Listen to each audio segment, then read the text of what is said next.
Sifu Rafael is the founder and host of Coaching Call, Heroes Rising, The Seer Show, and New Tip Daily. He works with individuals, groups, and businesses and helps them find clarity, purpose, and understanding of who they really are in business and personal life. Sifu Rafael has used his skills to develop a variety of multifaceted businesses in the martial arts and fitness industries.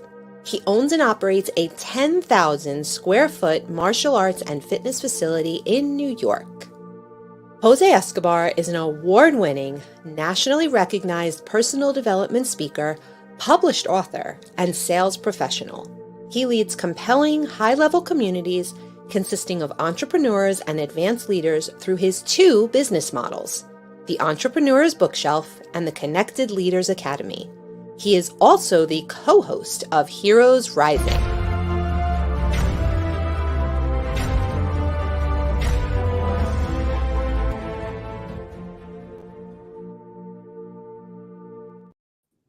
Gentlemen, thank you so much for joining me on Heroes Rising. How are you doing today?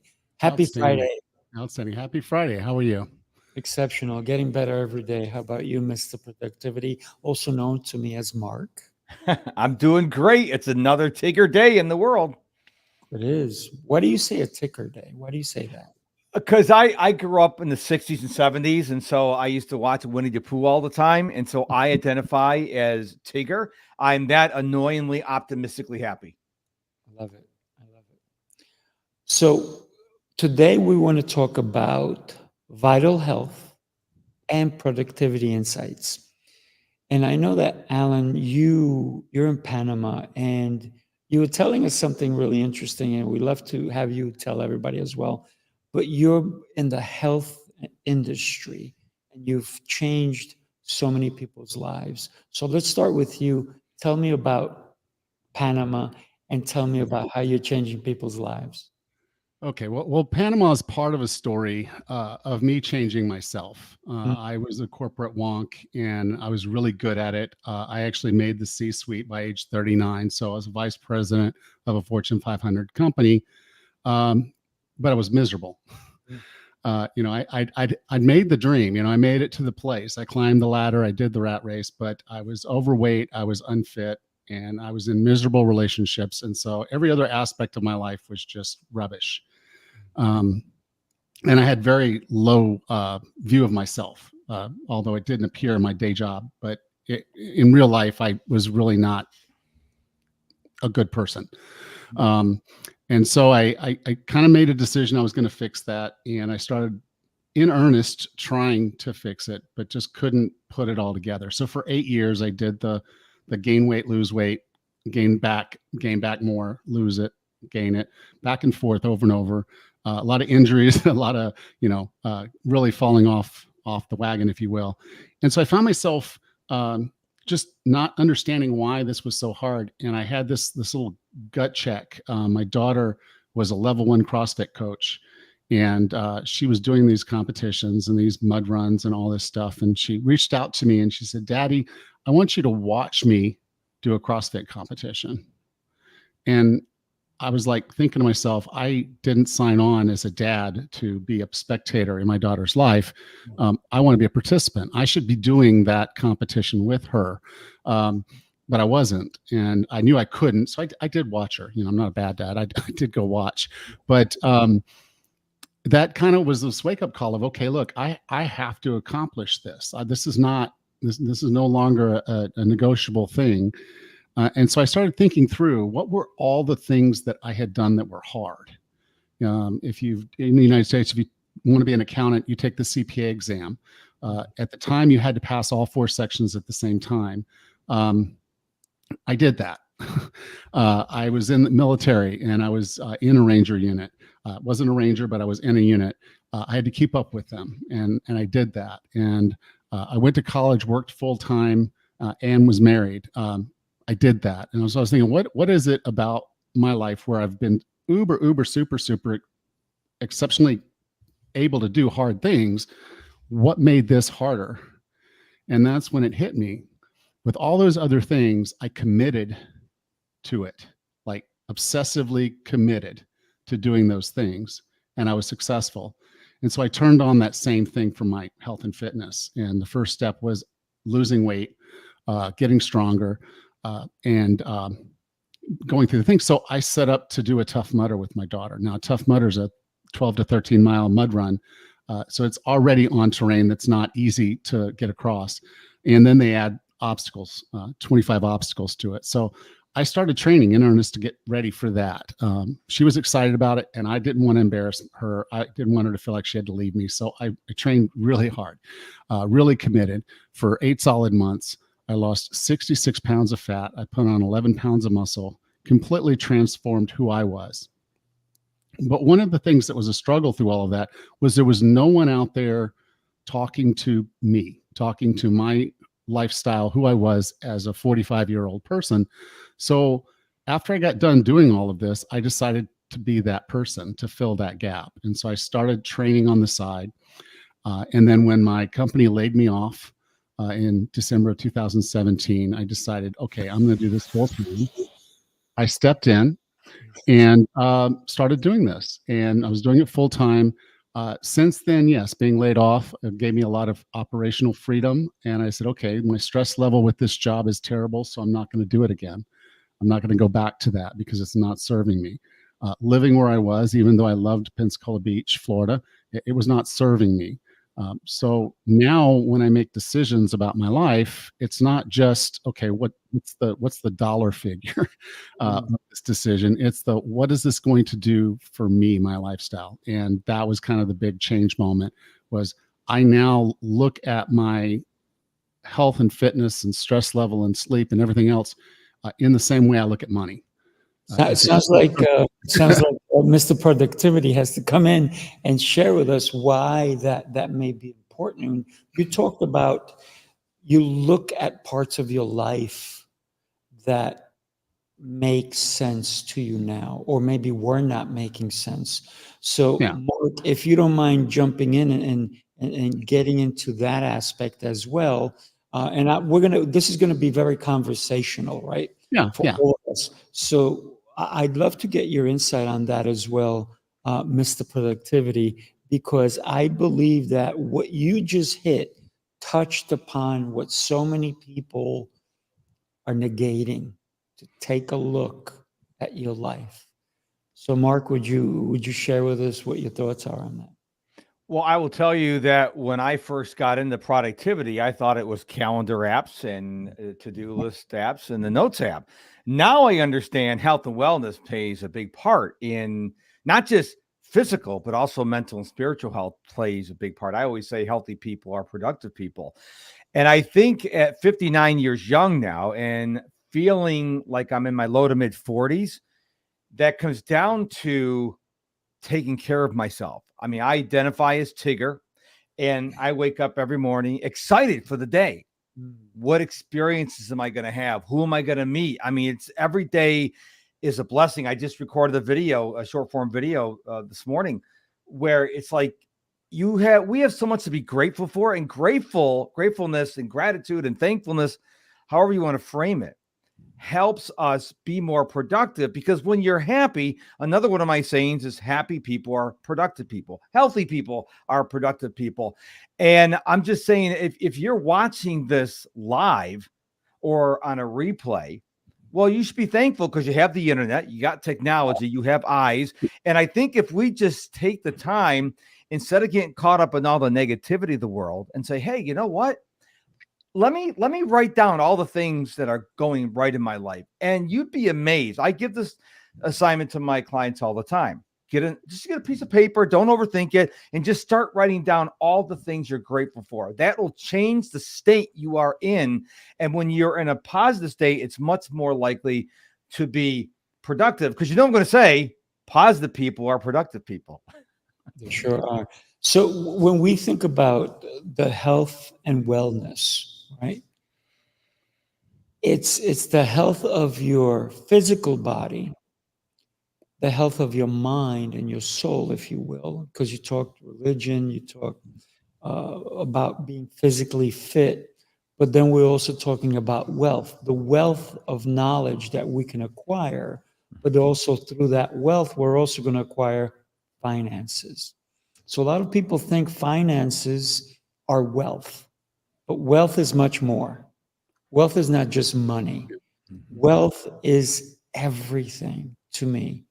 Wealth is knowledge. Wealth is relationships. Wealth is communication. Wealth is, what can I say? It's everything. It's Joy. productivity. I'll add joy. It's joy. I love joy. Yes. So when we think about your vital health, and Allan, you were touched by your daughter when she said, "Would you come watch?" So that's probably when you started that true journey of understanding how important your health is. And now we're calling it vital health. But so many people don't do it until a doctor says, "Hey, buddy, you just had a heart attack. You better do something." Or you're like 80 pounds overweight. Why are you waiting? Or should somebody wait to tell you you're 80 pounds overweight? Shouldn't you go to the doctor and say, maybe you should go every year for a checkup?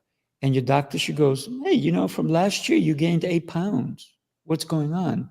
They shouldn't go, they should say you gained 8 pounds. They should be honest with you if you go to a good doctor, right? My doctor, actually, I just had a physical, and she's like, "Oh, you're down in weight from last year." I'm like, "Yeah." And she goes, "And your blood work is great, and this and this." And I'm like, "Because I take care of myself." And last year I was working out the same way I'm working out. So what am I doing differently?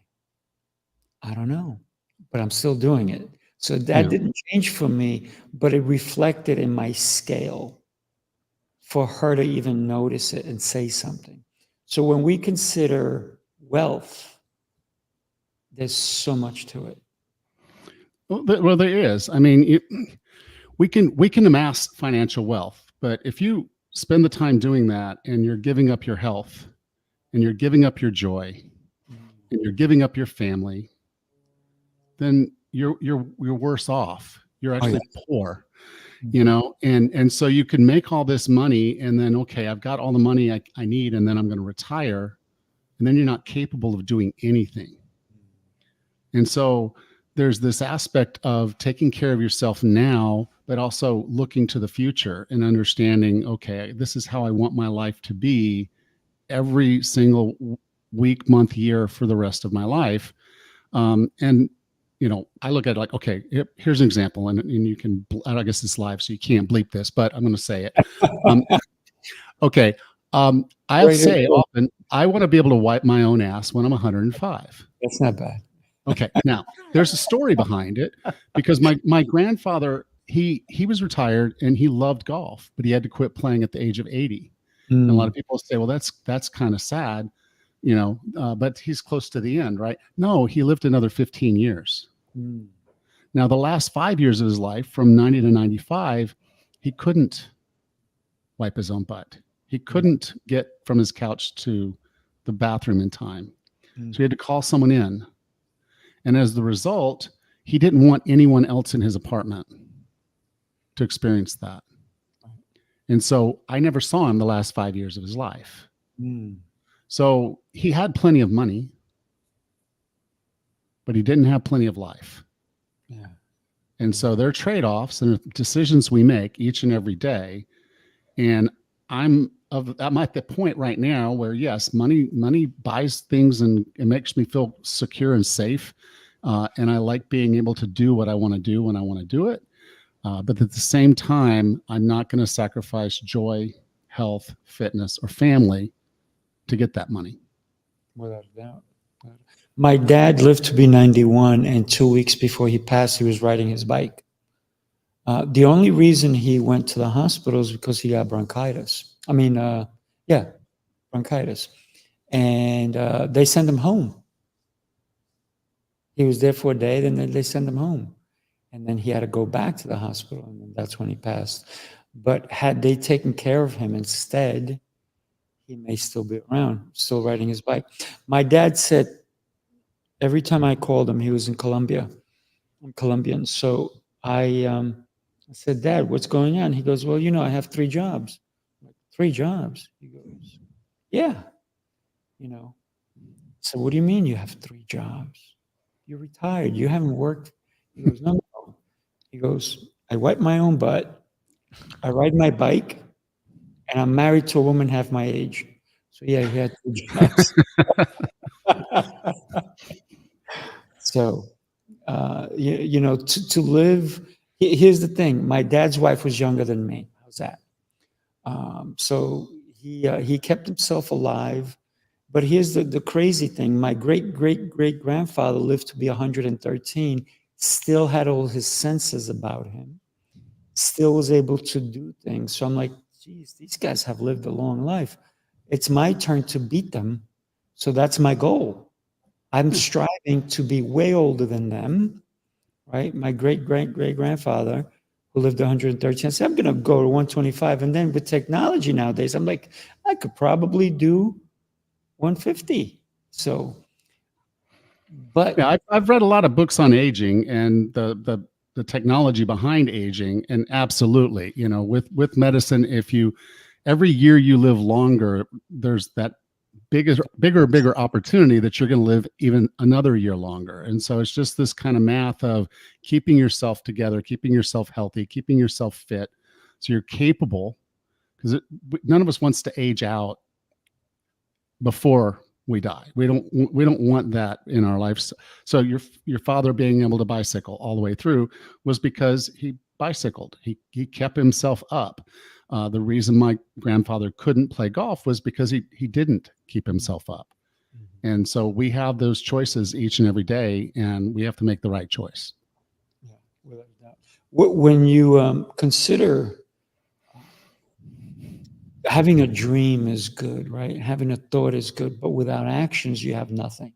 So therefore, the reason I work out every single day of my life, and I've never stopped. I go on vacation, I'm working out. People are like, you're on vacation. I'm like, I know, I'm still alive. I'm still going to do what I do, right? Just because you're on vacation, you don't stop eating. You don't stop breathing, right? You still poop, right? No, I'm on vacation. You hope. Now, some people get constipated when they're traveling, so maybe not. That can happen, right? That's where you have to get some Mylanta or whatnot. So, Mr. Productivity, so we have to be productive when we go on vacation, right? Absolutely. Listen, I will tell you a secret. Like I said, I'm 59. I have not had health insurance since 2015. And, because the Affordable Care Act is not so affordable for you run the numbers. And the funny thing is, when you don't have insurance, you take really good care of yourself, because if you get a little body ache, you don't go to the doctor. And we've only gone to the doctor maybe twice, because a magical thing happens. When you take care of yourself, you don't have to go to the doctor. And now I don't like big pharma. I try to stay away from my doctor. I go to the functional medicine. I rather take supplements than big pharma. That's a topic for another show. But it goes back to what I'm saying is, if you want to be the most productive version of you got to have energy. You cannot have energy if you're overweight, if you are not getting enough sleep, if you are always watching the news or following negative people or watching horror flicks on TV and it's always eating your brain. You are not going to feel like getting anything done. So like when I meet with my clients, the first thing I tell them, it's like, okay, let's take an inventory.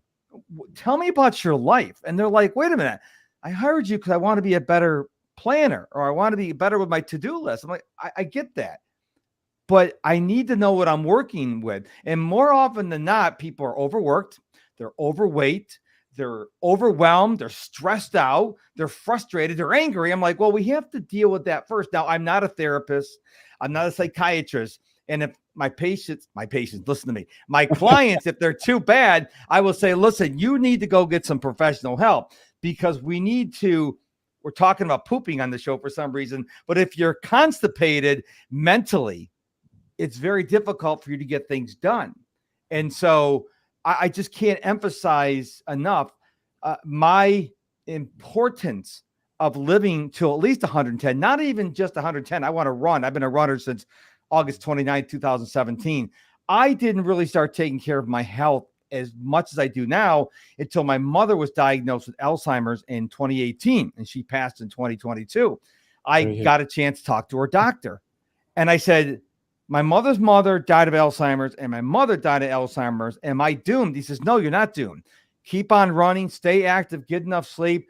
There's no guarantees, but if you do a lot of things now, there's a good chance that you won't have these issues down the line. But once you get like dementia, like my mom got it really bad, it's too late. The time to address this is before, and people wait until their 70s. I started taking care of myself, and I was like, well, it was like 2018 was only 6 years ago. I started getting a little exercising before that, but it really hit home around 2018. Well, two things. I do have health insurance, but when I do go to my doctor, it's just for a checkup, just to make sure that the blood work is good. And then she goes, she's looking at the chart. She goes, "You're on any medication?" I'm like, "No, I've never been on any medication." You're a unicorn. I took my horn off just for the show. But, when you think about it, never been on any medication because food and my movement is my medicine, right? It's interesting. Go ahead. It's interesting. I just finished reading Dr. Peter Attia's book, Outlive, for the second time. I listened to it the first time, read the hardcover the second time, and he says in the book, the number one thing you can do for longevity and a healthy life is exercise. It beats everything. And so you don't have to run every day like I do, but you need to move every day. And a lot of people, as you know, Sifu, they're sedentary. They're behind the computers all day long, and their idea of exercise is walking to get something out of the refrigerator. We need to be more active. Well, I love people who watch sports and yell at the screen, yet they couldn't even run, and they're yelling at the person, "Go faster," or "Do this. You didn't catch the ball," or you didn't hit the goal," whatever it is. Meanwhile, pass me another one, honey. Pass me another beer. Give me another one. Can you get the chips while you're at it, right? So what happens is we are not thinking, and you talked about planning, right? Your actions today are going to reflect your tomorrows. And that's where your productivity makes so much sense. Where for Allan, your working out has given you dividends. So when somebody says to you, you need to do these certain things, they're basically your banker. If they're telling you to do the right things, they're telling you to invest. You go to the banker because you want to put your money somewhere. But do we have a physical banker? Do we have a mental banker? And that's us. We are the banker. We need to do the investments for ourselves. No one is going to say, "Hey, man, you look a little bit overweight. I'll work out for you. And you'll benefit." I'll work out for you, Allan. What do you think? How do you think that's going to help you? I want you to lift more. That's what I want you to do. I want a little bit bigger chest, okay? You'll feel it. How's that sound? Right? I'm going to do 30 squats and No, it doesn't work. You have to invest in you. Without investing in you, nobody else is going to either, right? Yeah. So, we're kind of drifting into the motivation piece of this, because that's the guy who's sitting on the couch and he's watching the game and he's eating the chips and drinking the beer and he's doing that thing. He's going to tell you, if you ask him why he's not working out more, why he's not on a treadmill while he's watching the game, he's going to just tell you, "I'm not motivated. I don't have the willpower." The chips and the beer is what I want to do right now. That's what my body tells me I want to do. My body's not telling me I want to go eat a salad and eat some solid protein and go for a run or go lift weights. So a lot of people think motivation is this magic thing that just shows up. It's just, okay, I'll be motivated on Monday. And then I hope that motivation sticks until 3 weeks, 4 weeks, 6 weeks when I start seeing results. The thing is, you actually have to do something to be motivated. And you can see this across, this is not just health and fitness, this is everything in your life, okay? But motivation comes from doing. Now, there's two layers here if you think of motivation, and one is accountability. So if your boss tells you to show up at work at 6 o'clock in the morning, you're going to show up at work at 6 o'clock in the morning because that's what your boss expects. That's accountability. If you're hanging out with certain kind of people, the bad people, the peer pressure, they're going to motivate you to do something you shouldn't be doing. So hang out with good people. That's accountability. The other side is the self-efficacy, and this is the harder part. This is where, as a leader, you have to self-manage, and you have to make yourself do things. You have to put strategies and tactics in place to make yourself successful. And then over time, we need to get our values and habits in line with who we are, who we want to be. And so you talk about being a runner. Okay, so the first person that starts calling themselves a runner, they didn't just one day decide I'm a runner. What they did was they went out and they did some walking and jogging. And then after a while, they were doing more jogging than walking. They decided to sign up for a race or something. Not me. Well, someone sets a goal anyway. And then so at some point, your brain flips over, and now your habits and values are aligned with what you're doing. And you now identify as that person. And so if it's in your business and you identify as being you want to identify as being successful, well, you're going to do the things that successful people do. And you'll do that more and more and more. You'll self-manage to make sure that's happening. If you need some accountability to get that all started, that's easy. Self-efficacy is hard. But once you get to that point of self-efficacy, it's no longer about motivation. You get up in the morning, you put on your sneakers, you go for the run. You get up in the morning, you do your prospecting, you do your sales calls, and you ring up some sales. Wherever you are in life, if you identify as the successful person in that, or the runner, or the businessman, or the salesman, or wherever, you do the work because it's just what you do. You're no longer having to worry about motivation, not feeling it. 6 o'clock comes on, the alarm goes off, you're on your feet. You're doing the thing you love doing, and you identify as that person. You brought up a really good point, and I love what Mark kind of laughed and said, not me, because a lot of people do not identify themselves as a runner. And I think, Mark, you can correct me if I'm wrong, but maybe you didn't sign up for the race. You just started running, right? So a lot of people say, well, I've never been in a race, so I don't identify as a runner. Here's the thing. If a dog chases you, do you run? If it's going to lick you, you may stay and hang out. But if it's going to bite you, you may start to run, right? Especially if it's a big, scary dog with great, beautiful teeth. So we identify based on our beliefs. Sometimes our beliefs don't allow us to identify as something positive. We don't identify sometimes that we're worthy of something. Therefore, we don't go for it. We identify sometimes as a loser. I can't do that. I can't do this. I'm not good enough. So that's where our mind sets us up to identify as less than. And it could be because the messages that were delivered to us and we allowed them to enter our mind. So how many kids in school, or how many adults have you heard, when I was in school, my teachers told me I would never amount to anything. Meanwhile, they own companies, they're multimillionaires. Because if you allow the beliefs of you're not good enough, you'll never amount to anything, then they're right.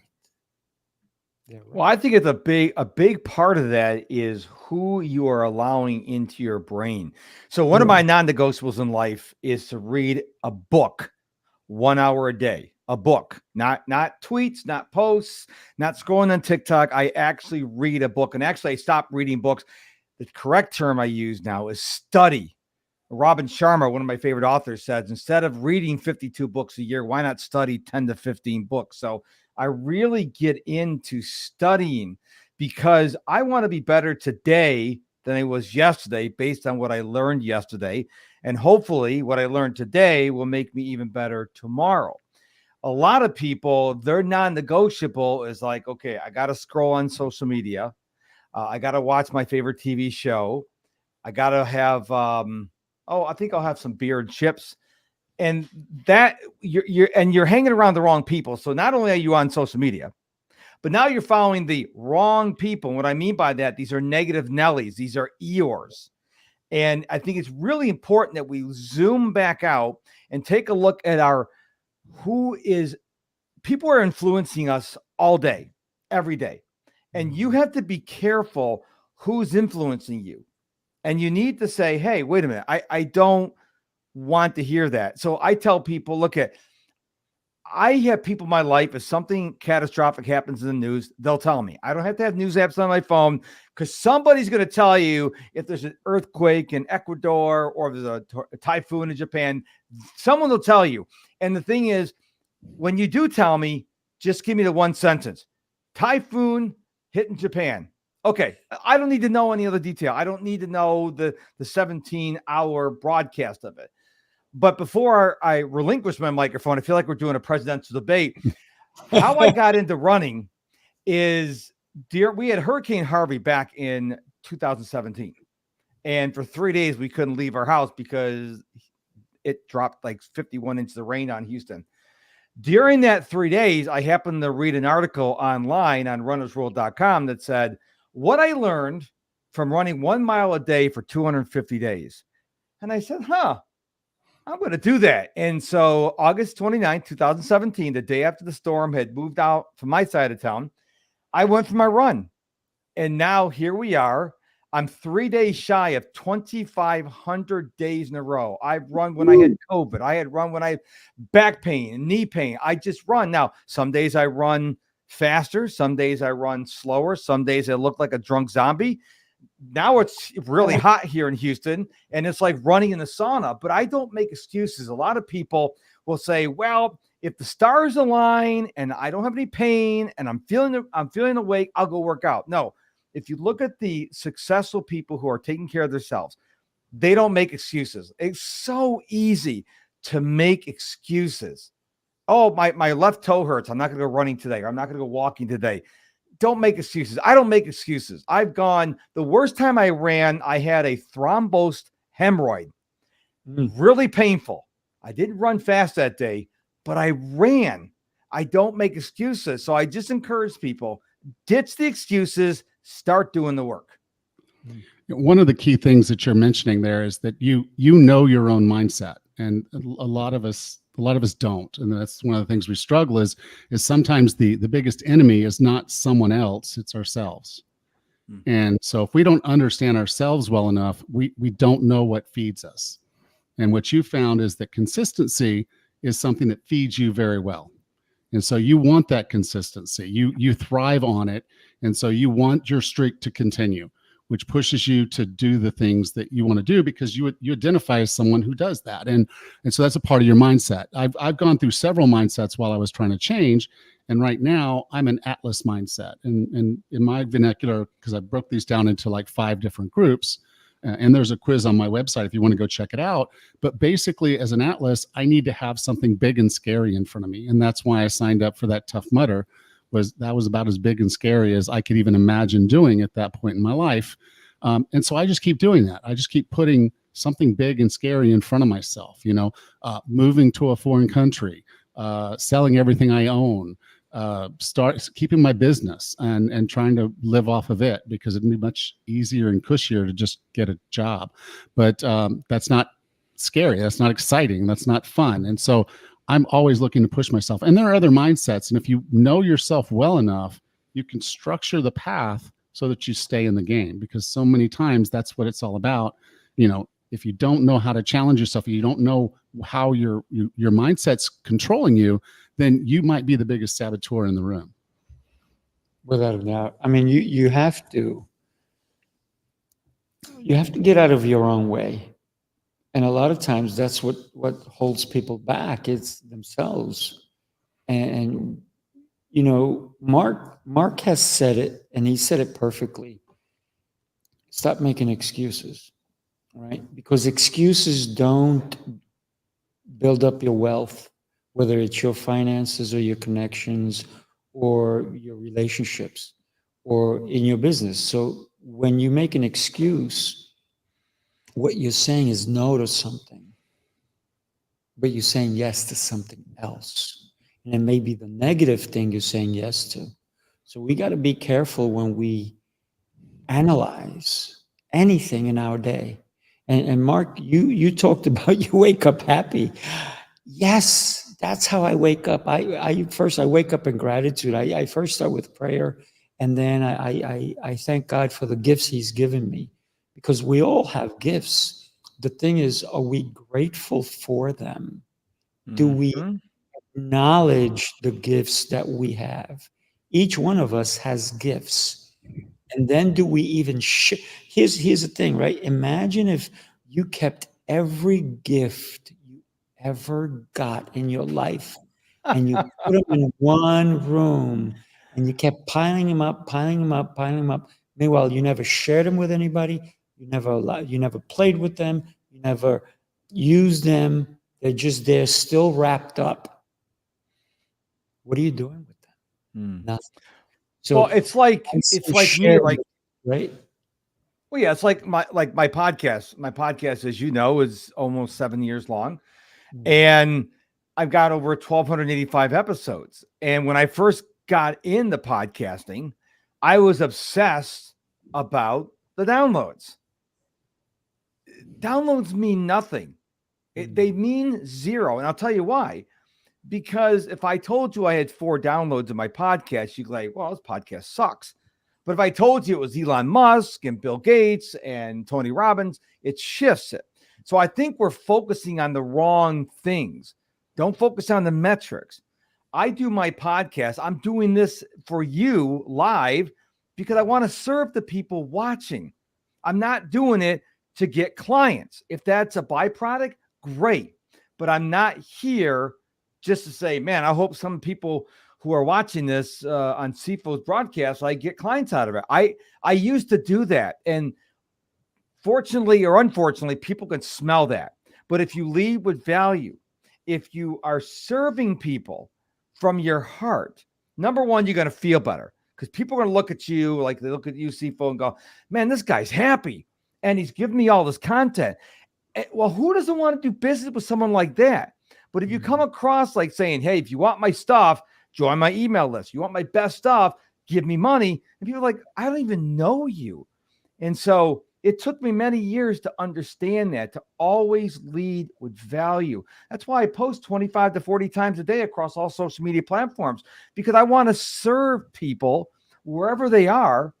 And maybe because it's a long journey. Someone's got to see your content enough times for them to go to your profile, to click the link, to maybe join your email list. It's a long process. And I think people are making a mistake when they make it about themselves. You make it about other people.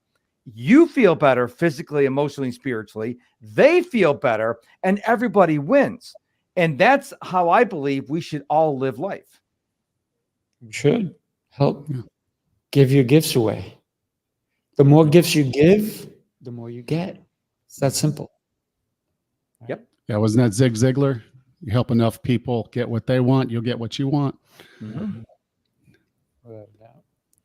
So when it comes to, Allan, when it comes to you helping people, I know your website is, I'm going to bring it up right now, just so everybody can see it also. Whoop, it went away. So we're looking at, this is your website, 40 Plus Fitness. So I'm 32.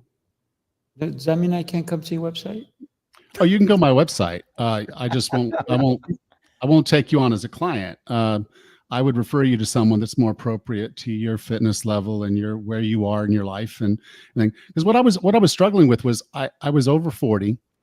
And I kept trying to do the things that had worked for me when I was in my 20s. So I'll tell you the story. So I was home because I was traveling so much with my work, like 90%, which means I was usually home about one weekend a month. Okay, so I'm sitting there one weekend, I'm sitting there on Sunday morning, and the infomercials are coming on. And so it was one of the Beachbody things. It was called the Insanity Workout with Shaun T. And so I'm watching this infomercial. There's no equipment involved. They're dancing around, they're jumping around. And they all look happy and they all look excited. I'm like, they have everything I don't have, and I want that. So I did buy the set. They sent me the DVDs. The next time I was home, I got these DVDs. I burned them all to my iPad, and then I said, okay, I'll do the first workout thing. It was really just a benchmark thing. It wasn't a big thing. He's like, push yourself hard. And I pushed myself hard. And the next morning, I couldn't get out of bed. I felt like someone had beat me with a baseball bat all night. And so it hurt to reach over to grab my phone to call off from work because I couldn't even go to work. And that one incident, I never did any of those workouts. They were all sitting on that iPad. When I turned it back over to the company, I never did any of them. And so the point being is I understood that what I needed was different than what I needed when I was in my 20s. So again, from the mindset perspective, I was a windshield person, but I was looking in the rearview mirror at who I was, not where I was and where I was going. And so to change me, I had to figure this out. And unfortunately at the time, there were no podcasts in the 40 plus fitness space. There's now lots of them, which I'm so happy to see. But there were no books. Like if you went to go get a book on fitness for people in their 40s or 50s, it was chair yoga and stretching. That was all you were going to find. And I'm like, that's not going to get me where I need to be. So I went and got certified. All these different certs that I initially got were all to train me because I knew traveling and 90% was not going to work for hiring a trainer, a local trainer, even if the trainer understood how to train someone older like myself. So I figured it out myself. And again, that took a long time, a longer time than it should have, but none of these resources were there. So when I got done and I was like, I did the Tough Mudder, and one of my friends sees a picture. He's like, okay, dude, what did you just do? Because I saw you 8 months ago and this is not the same man. And I agreed with him. I was not the same man. And so I was like, okay, well, it's actually not as hard as I thought it would be, but it is hard. And so I realized that because so many people don't understand themselves and what they need to do to make that next step, I decided to launch the podcast. And then I decided to start taking on clients online. There were no online trainers for people over 40 back then. This was 2015. That hardly existed. There were some online trainers, but not in my space. And since I saw this just huge gap of knowledge and information and awareness, I decided to create a solution. And that was a podcast, and that was coaching people online. And then I wrote my book, The Wellness Roadmap. And so all of those were, I'm going to call it my gifts to the universe. Nice. Because I knew none of them were going to make me rich. And, but I knew that that's what people needed. And so the true reward comes in when someone says, I've read your book and it's helping me change. I've listened to your podcast and I've learned so much that every day I'm getting a little bit better. I listened to your podcast and now I'm getting off of my meds. And so that's the value. And then the thing is, I also feel like I have this particular skill set to be able to read something super, super technical, like a book written by a Harvard graduate that could easily just be a textbook. I can read that and have a normal conversation at a human level. Okay, they start talking about the Krebs cycle and mitochondria and how all that works.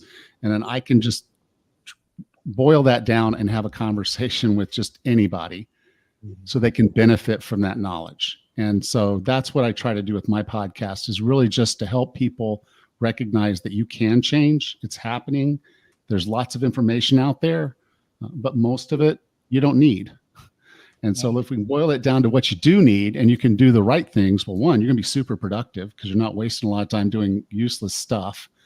People take these crazy shakes and drinks and, jump in this ice bath or do that thing. And if you enjoy that stuff, by all means. But, if you want to break it down to the bare minimum of changing your life, it's just a couple simple things.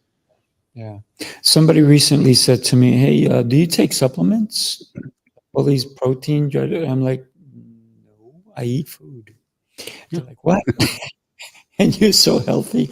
Well, one of the things that it's very interesting to me, and I've heard a lot of people say it is, I want to take some of your classes, but I got to get in shape first. I'm like, wait a minute. What did you just say? You want to get in shape before you have me get you in shape? Let's rethink that a little bit. And they're like, oh, I said, no, everybody needs to go at their own pace. And a lot of people don't realize it. Like you bought Sean T's workout. Meanwhile, you had no business doing the full workout. You needed to have it modified for you. And you, at that point, said, I got to do it exactly like it's here. And nobody broke it down for you to say, well, you haven't worked out in a bit. Maybe you need to do it this way. I think you're right, where people, they look at somebody else and it's almost like the Joneses, right? They want to look up to the Joneses. They want to live like the Joneses. Meanwhile, you don't know what the Joneses really have. What their struggles are. How did they even get there? So a lot of times we need to step back and reevaluate every decision we make sometimes to be more productive, to be healthier, to be more engaged with our family, our society.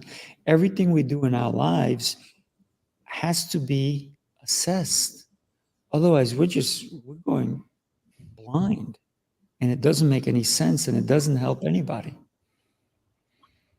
Yeah, self-awareness is key. I spend more time talking to my clients about their commitment to change and their self-assessment, self-awareness, because once you get that in your head, you finish the mind game of it, and now you can focus on actually doing the real work. But we get stuck in our own heads too many times. We look at the veneer. We're looking at the social media and seeing how wonderful this person is and how wonderful that person is, and we don't see a path to it because we don't know where we're starting from. I have a saying that I teach people: complexity is a gateway to procrastination. And so I teach people that, yes, you need to have a morning routine, for example, but that starts the night before. So I'm in bed and asleep by 8:30. I'm up by 4:30 in the morning.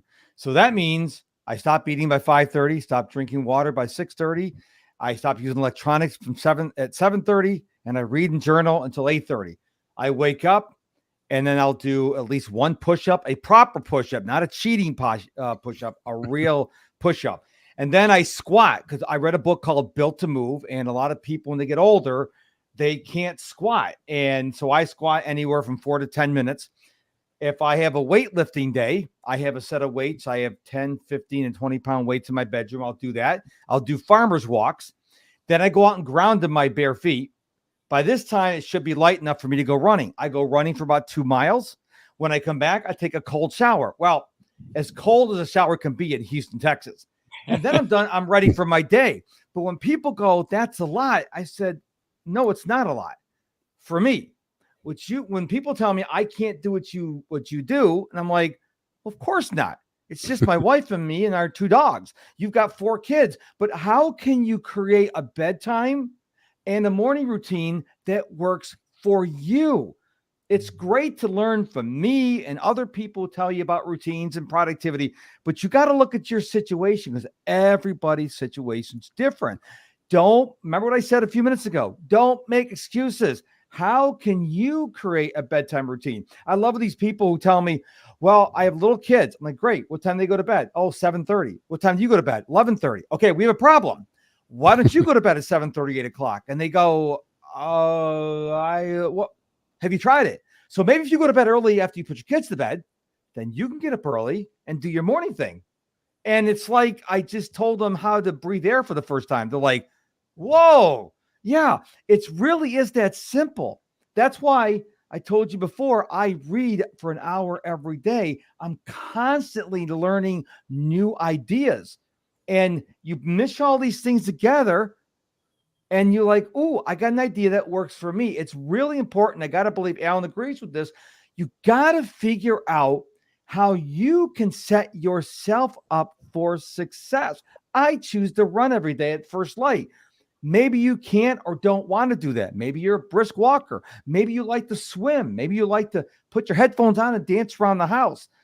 But you got to figure out a way that'll work for you, because I can tell you, if you set yourself up for a good bedtime routine and you get a good night's sleep and you set yourself up for a good morning routine, you're also setting yourself up for a dynamically productive day.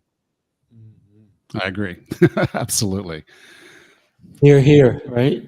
So when we set ourselves up for success, it's the actions, once again, the actions we take that are going to facilitate our success. Without them, man, we are lost. So we're talking about planning, we're talking about morning routines, evening routines. Some people think that's all it takes. If only. Routine, right? How about an afternoon routine?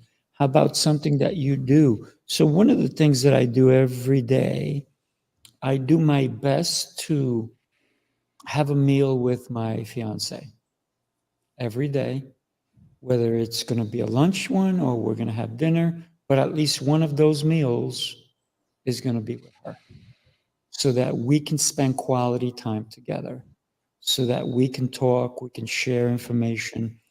But that is part of a routine that we've established.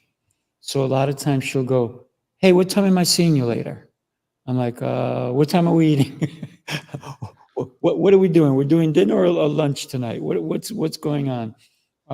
So a lot of times it's about even having someone there. So a lot of people talk about an accountability partner, and sometimes, and I've seen it in my businesses, because one of them is we do kickboxing, we do martial arts, we do boxing, all different kinds of things.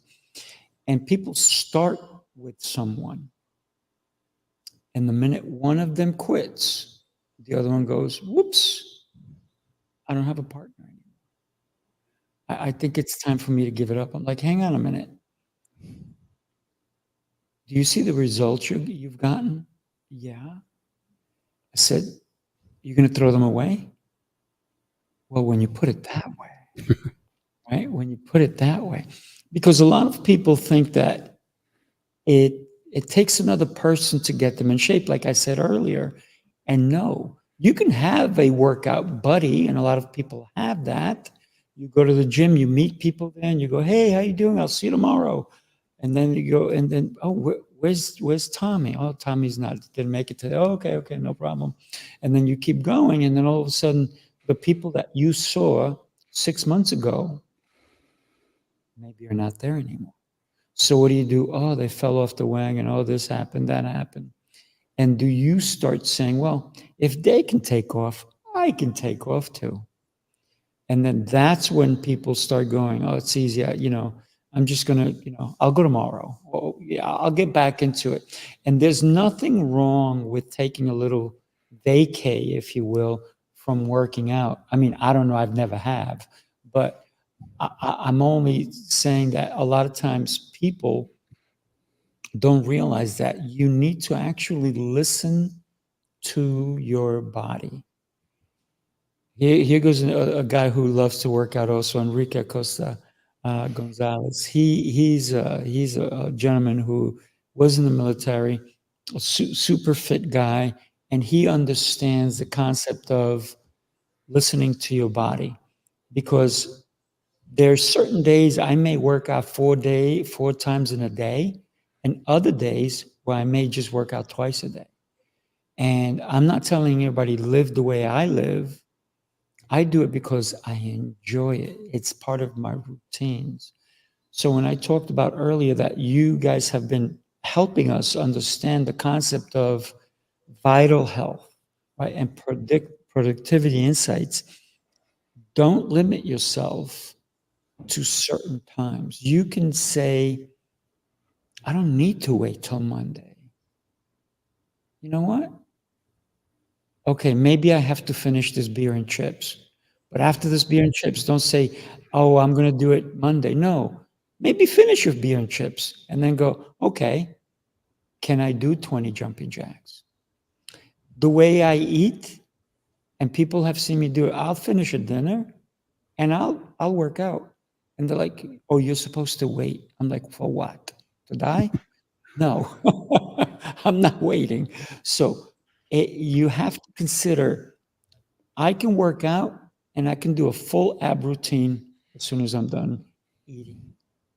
And people are like, you're nuts. I'm like, no, because I eat to fuel this machine, this gift that I've been given, right? We all are gifts. It's what you do with it. Thoughts? Yeah, I agree. Again, when I'm talking to people about motivation and I say, okay, well, what are we trying to do here? Accountability is kind of easy because you go hire a coach or you can start working out with a workout partner. Those are totally cool. But they're easy, but they're kind of fleeting because, again, if you stop paying the coach and you stop going to the coach, you're more likely to just fall off. If your workout partner doesn't show up, you're more likely to blow off your workout. And that's why we want to shift over to the other side of the model, which is self-efficacy. So with self-efficacy, now you're putting those tactics and strategies in place. You're getting your morning routine, your evening routines together to help you be more successful. So an example of that was I wanted to work out in the afternoon because it would work best. The gym wasn't really full. I could take my lunch hour later. I had that flexibility. So I was going to work out. I would get my gym bag and go to change, and invariably I would have left something out of the bag, like a shirt or shorts, or one day it was just one shoe. I mean, I don't even know how one shoe. Anyway, so I realized I needed to add something to my evening routine, which was I had this little laminated checklist, and I would go through and make sure while I was brushing my teeth, make sure my bag was packed exactly the way it needed to be packed. And then I'd put it by the door to the carport, so I would have to step over it to leave the house. So just implementing that one little thing into my evening ritual, I spent more time brushing my teeth, which is also good. And then I had my bag packed and ready to go every single morning when I went to the gym. And I was much more consistent with my gym going after I did that. And so this is just kind of those things of you get over to self-management and self-identity. And when you're aligning your habits and your values and you're managing the things that come up, then you're going to make better decisions. And so if you decide, okay, I'm going to go on this detour and I'm not going to be working out as often as I typically do, or I'm not going to always have access to the foods I like to eat and reasonably eat most of the time, things are going to be a little bit different during this vacation. And maybe, yes, I'm going to have a few alcoholic beverages. That's okay. Just have a plan for what that looks like and a plan for how you're going to get back on it when you get back, understanding yourself and saying, well, okay, maybe I need to have some accountability when I get back. And so I am going to hire a personal trainer. So when I come back, I'm going to have to meet somebody. And I already have that arranged. So when I get back, I've got the training session. I'm going to get back into this and get back into my self-efficacy. But you have to understand yourself well enough to know how this routine needs to work and how you get this over into the self-efficacy side. And then your consistency will go up and your quality of what you get out of it will go up. Without a doubt. Guys, I got to tell you, great advice, great insights. I loved it. You guys are amazing. Thank you both for being here with us. What can I say? This has been a great show. I hope that we've given some people some insight that they can think and they can get not only healthier, but more productive. Gentlemen, it's been a pleasure. Thank you so much for being with us. And I look forward to everybody joining us in about 2 weeks. We have another show as amazing as this one. Thank you, everybody. Have yourselves an amazing and beautiful day. Thank you. Bye.